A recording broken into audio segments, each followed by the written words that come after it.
Sinusoidal solution के जैसा हमारे पास एक्सपोनेंशियल सॉल्यूशन भी हो सकता है।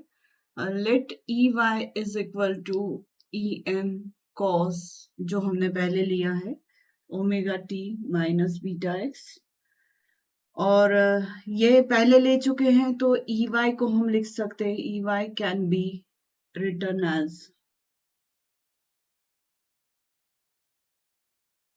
As a real part of E M e to the power j omega t minus beta x। ये हो सकता है। इसे मैं और शॉर्ट में लिखूं तो real E M e to the power j omega t minus beta x। Now for a phase difference of phi,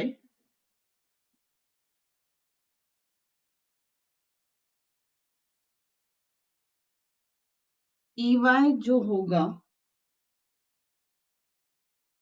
वो लिखा जा सकता है EM e to the power j omega t minus beta x plus phi। ये expression होगा E का। और आगे अगर इसको मैं मॉडिफाई करूं तो mode of EM e to the power j phi e to the power j omega t minus beta x, इस तरीके से हम लिख सकते हैं। इन दोनों को मिला के मैं एक नया magnitude E M dash define कर रही हूँ। e to the power j5 उसी में आ चुका है, तो remaining e to the power j omega t minus beta x। So the expression of EY is like this। अब हम इलेक्ट्रोमैग्नेटिक वेव जो हमने बताई और एक्सपोनेंशियल फॉर्म हमने यूज किया है सॉल्यूशन का, तो मैं E को स्पेस डिपेंडेंट और टाइम डिपेंडेंट डिफाइन करूं तो इस तरीके से डिफाइन हो सकता है कि EM जो है वो एक्स वाई जेड का फंक्शन है और e to the power j omega t साथ में है। ये electric field intensity in exponential form हम ऐसे लिख सकते हैं। अब EM x comma Y comma Z, और आगे हम ऐसे cos j omega t, not j omega t only, plus j e m x comma y comma z sign omega T, ये एक्सपेंशन हो सकता है। मतलब यहाँ पर इलेक्ट्रिक फील्ड को हम डिफाइन कर रहे हैं, इलेक्ट्रिक फील्ड इंटेंसिटी को एक्सपोनेंशियल फॉर्म में, जिसका जो मैग्नीट्यूड है उसका वो स्पेस डिपेंडेंट है और टाइम वेरिएशन यहाँ पर इन्वॉल्व है। तो ये स्पेस डिपेंडेंसी और टाइम वेरिएशन दोनों आ चुका है। इस एक्सपोनेंशियल टर्म की वजह से हमने कॉस और साइन में इसको स्प्लिट अप कर लिया है। इसमें LHS साइड में जो है वो डिफाइन कर रहा है कि इसमें स्पेस वेक्टर के भी कैरेक्टरिस्टिक्स इन्वॉल्व है और फेजर के कैरेक्टरिस्टिक्स भी इन्वॉल्व। अब अगर मैं del E by del T find out करती हूँ तो वो EM j omega e to the power j omega t ऐसे मुझे टर्म मिल जाएगी।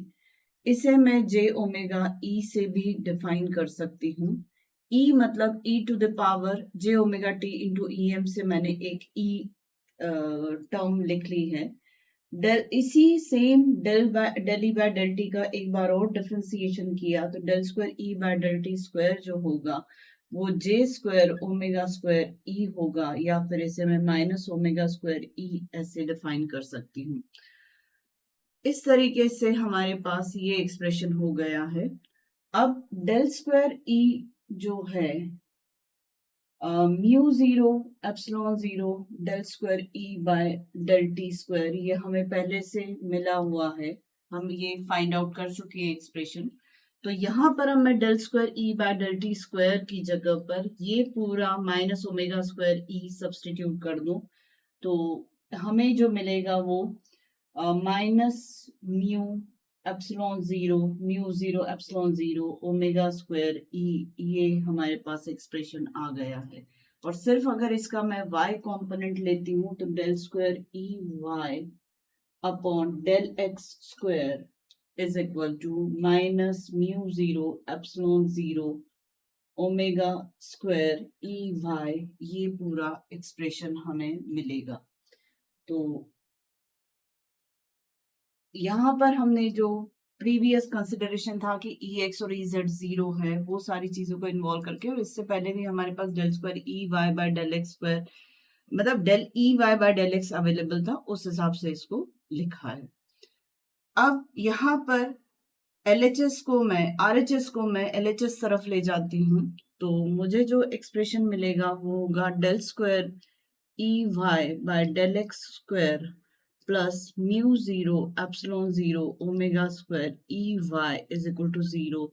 ये एक्सप्रेशन मिल जाएगा, और इसका जो सॉल्यूशन होगा वो होगा E Y is equal to A E to the power minus J omega under root mu zero epsilon zero X plus B E to the power plus J omega under root mu zero epsilon zero X, ये term हमें मिल जाएगी, where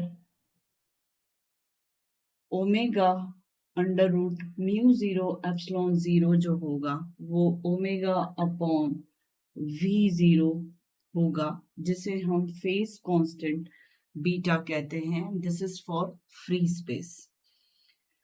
इसी पूरे expression को E Y के expression को हम E Y is equal to A E to the power minus J beta X plus B E to the power plus J beta X, इस तरीके से भी हम लिख सकते हैं। अब मैं आगे का बोर्ड ड्रॉप करके एक्सप्लेन करती हूँ।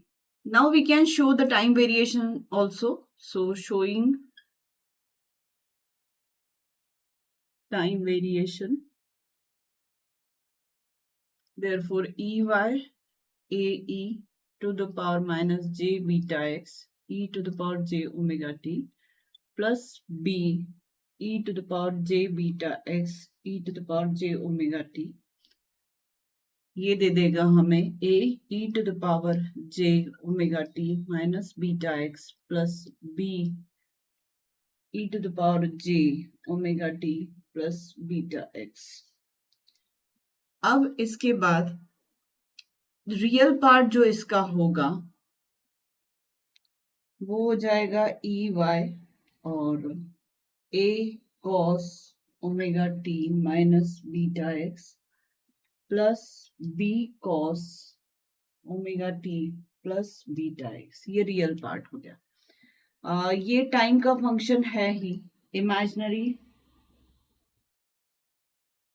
पार्ट ई वाई टी, इस तरीके से इमेजिनरी में जो होगा वो कॉस टर्म और साइन टर्म आ जाएगी, तो वो A sine omega T minus beta X plus B sine omega T plus beta X, और जे तो होगा ही इमेजिनरी, तो यहाँ जे कंसिडर करूंगी तो पूरे ब्रैकेट के बाहर जे कंसिडर होगा। अब यहाँ पर जो फंक्शन आ रहा है, एक में omega T minus beta X आ रहा है और एक में omega T plus beta X आ रहा है, तो एक फॉरवर्ड वेव है, मतलब प्लस एक्स डायरेक्शन में मूव करने वाली एनर्जी है, और दूसरी बैकवर्ड वेव है जो माइनस एक्स डायरेक्शन में मूव करने वाली है। अब इस एक्सप्रेशन में हम ऑब्जर्व कर सकते हैं कि एक फॉरवर्ड डायरेक्शन में प्रोपैगेट होने वाली एनर्जी है और एक बैकवर्ड डायरेक्शन में। फॉरवर्ड डायरेक्शन मतलब एक प्लस एक्स डायरेक्शन की है और एक माइनस एक्स डायरेक्शन की है।